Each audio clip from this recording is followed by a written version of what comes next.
Le traîneau est en panne. La mission magique d'Elina. Le pôle Nord était en effervescence. Les préparatifs de Noël battaient leur plein. Les lutins travaillaient jour et nuit dans l'atelier, emballant des jouets, ajustant des rubans et vérifiant la liste des enfants sages. Mais à une semaine du grand jour, un problème catastrophique surgit.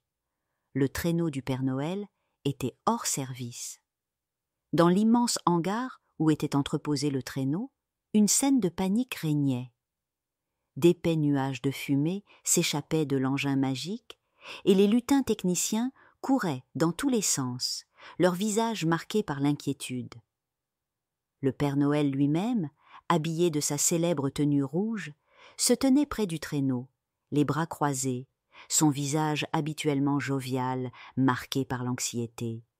« Mais comment est-ce possible ?» demanda-t-il d'une voix grave à Tinker, le chef mécanicien des lutins. « C'est le moteur à poussière d'étoiles, Père Noël. Il est complètement épuisé. On ne peut plus le recharger, » répondit Tinker en s'essuyant le front. « Sans lui, le traîneau ne peut pas voler. » Le silence tomba dans le hangar.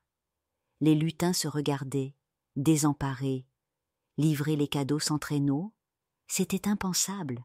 Alors que tout semblait perdu, une petite voix s'éleva. « Père Noël, et si on fabriquait un nouveau moteur ?» Tous les regards se tournèrent vers l'auteur de cette proposition. C'était Elina, une jeune lutine apprentie qui travaillait à l'atelier des jouets. Elle était petite, même pour une lutine, mais ses yeux pétillaient d'intelligence et d'audace. Un nouveau moteur ? Mais où trouverons-nous les matériaux ? Demanda le Père Noël, intrigué.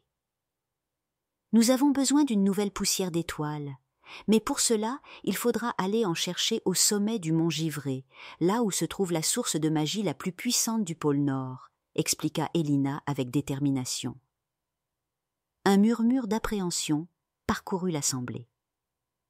Le mont Givré était un lieu légendaire, recouvert de glace éternelle et peuplé de créatures mystérieuses.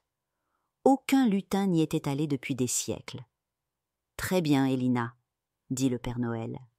Tu mèneras cette mission. Tinker t'accompagnera pour t'aider. Et prenez Flocon, notre renne le plus rapide. Il vous guidera à travers les montagnes.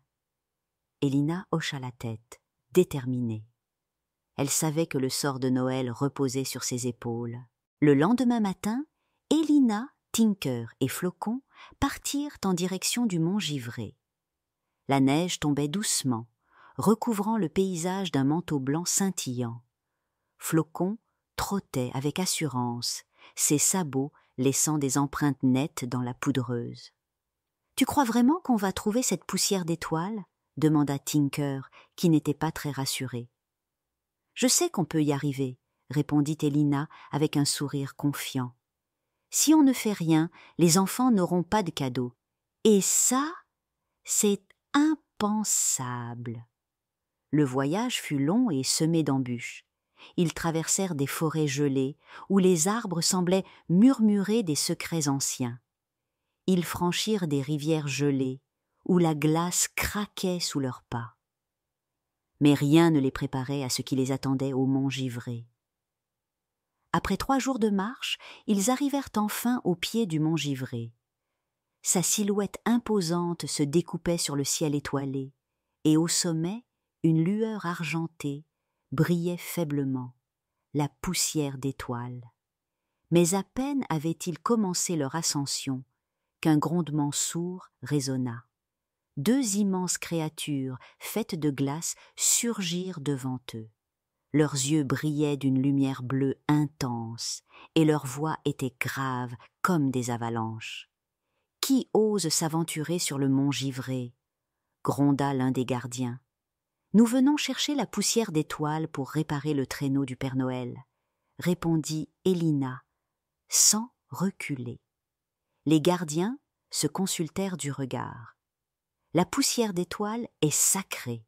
Si vous voulez la prendre, vous devez prouver que votre cœur est pur. » Elina et Tinker se regardèrent, perplexes.